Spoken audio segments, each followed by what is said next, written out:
Como nasce uma nota de banco? Da ideia ao primeiro esboço, o processo de criação de uma nota envolve muito mais do que linhas e cores. Há elementos obrigatórios, requisitos de segurança e especificações técnicas que desafiam a criatividade dos designers de notas. Eu sou Margarida Sampaio e, para nos ajudar a saber mais como se desenha uma nota de banco, tenho o prazer de conversar com José Bandeira, que fez carreira como gravador e designer na Imprensa Nacional Casa da Moeda. José Bandeira entrou para a Imprensa Nacional Casa da Moeda em 1975 e assinou diversos trabalhos ao longo da sua carreira, desde gravuras e documentos de identificação e de segurança, passando por notas e moedas. Colaborou na produção da primeira série de moedas cunhadas após a independência de Timor-Leste e no design gráfico da última geração de notas de Macau, emitidas em 1990, pouco antes da transição de soberania para a China. A série incluía notas de 20, 50, 100 e 500 patacas. José, muito obrigada por ter aceitado o nosso convite. Como é que começou a trabalhar com o design de notas? O que o atraiu neste universo tão específico? Bom dia. O design de notas teve previamente um background de gravador de talho doce.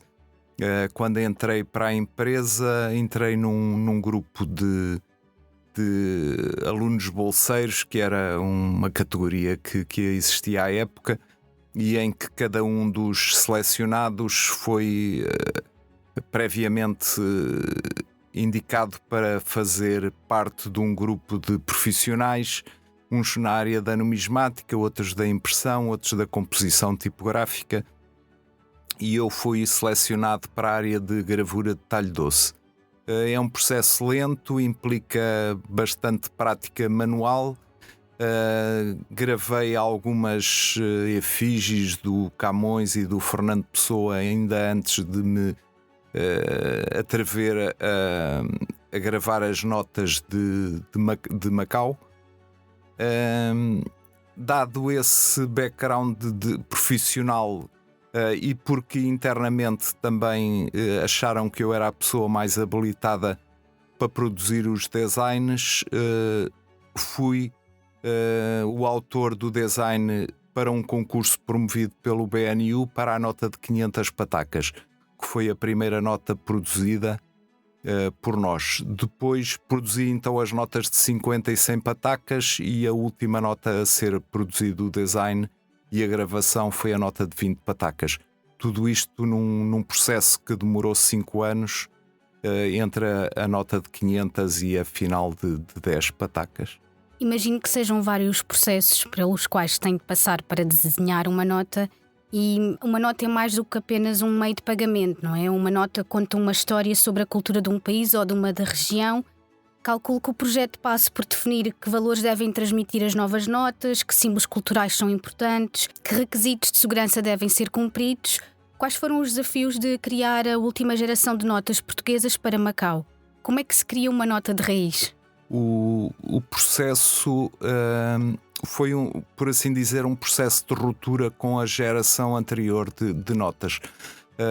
A Casa da Moeda já tinha estado envolvida na produção anterior de notas para Macau, encomendadas pelo BNU.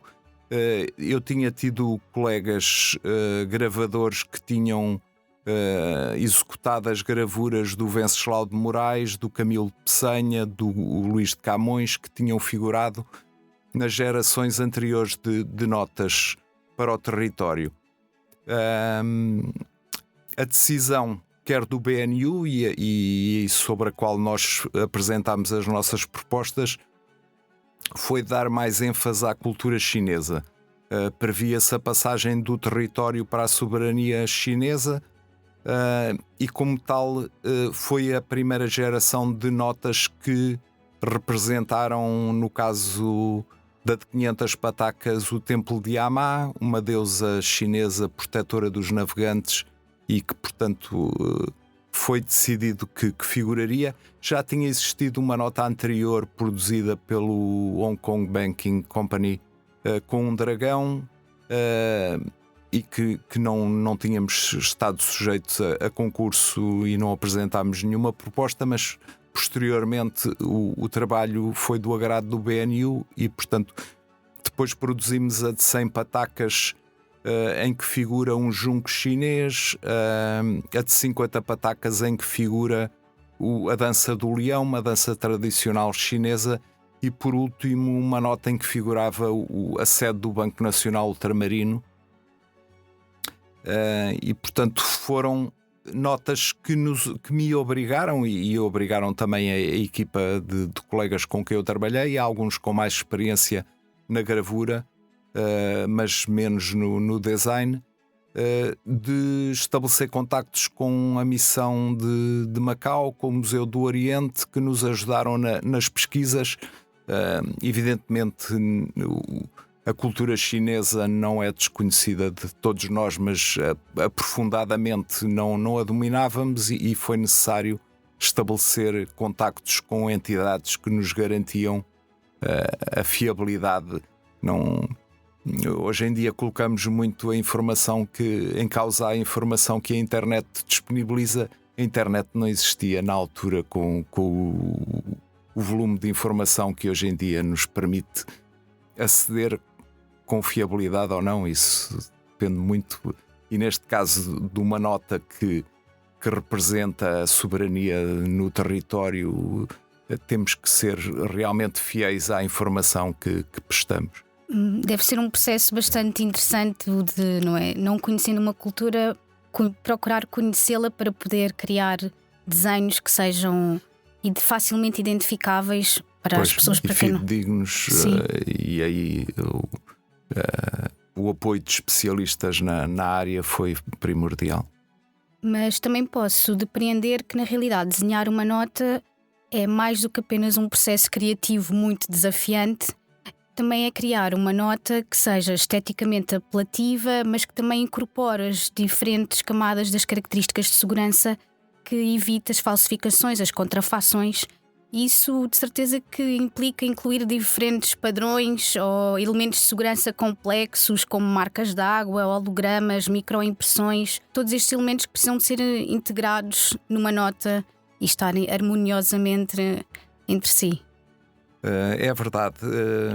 Não só a integração de elementos de segurança que têm a ver muitas vezes com elementos que não são visíveis ao olho do público, a um olho menos conhecedor e que, portanto, tem dificuldade em identificar, mas existe sempre um segundo nível de peritagens em que temos que garantir que os elementos estão presentes. E nesse aspecto, as diferentes técnicas de impressão e de gravação que figuram numa nota, seja a impressão de talho doce, que normalmente é utilizada na reprodução de efígies ou de motivos principais, nos elementos, nos guilhoches, que são aquelas rosetas geométricas que eram concebidas por equipamento mecânico à época, e hoje em dia que há software de segurança específico para a produção desses elementos.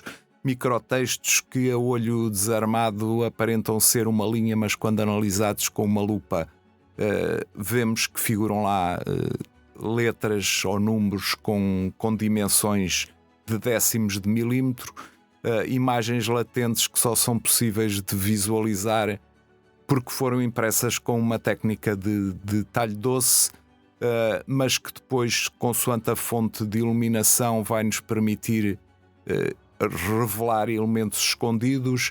As impressões de offset, que é um processo mais comum, mas que com as tintas que utilizamos, com reações ultravioletas e infravermelhos, permitem segundos níveis de leitura e terceiro nível até de leitura por equipamentos específicos que são produzidos para a leitura desses elementos. Portanto, é todo um universo de elementos de segurança, técnicas de impressão, substrato, papel com marca d'água específica que foi produzido à época, que incorporava fibras visíveis, invisíveis, reativas aos UVs. Portanto, é todo um universo de elementos de segurança com que temos que lidar e ser precisos na escolha. enquanto que na impressão tradicional usamos um processo de quadricromia, de semic, das 4 cores comuns utilizadas. Na impressão offset generalizada, na impressão de segurança, trabalhamos muito com valores Pantone, que são tintas feitas especificamente. Portanto, a tinta é encomendada com aquele matiz, com aquele tom e, portanto, os desvios e já incorporando elementos visíveis e invisíveis na sua estrutura. Portanto, foi todo um universo que eu à época também tive que descobrir e ir aprendendo com os meus colegas inicialmente e mais tarde em contactos internacionais com firmas da especialidade e que foram alargando a minha gama de conhecimentos. Obrigada. Para terminar, gostava ainda de lançar algumas perguntas. E qual foi o maior desafio de desenhar a última geração de notas de Macau? Se houve algo que o tenha surpreendido e se nas notas é possível encontrar algum elemento que o identifique? O maior desafio foi todo o processo que, portanto, as notas, como já referi, foram produzidas entre 90 e 95.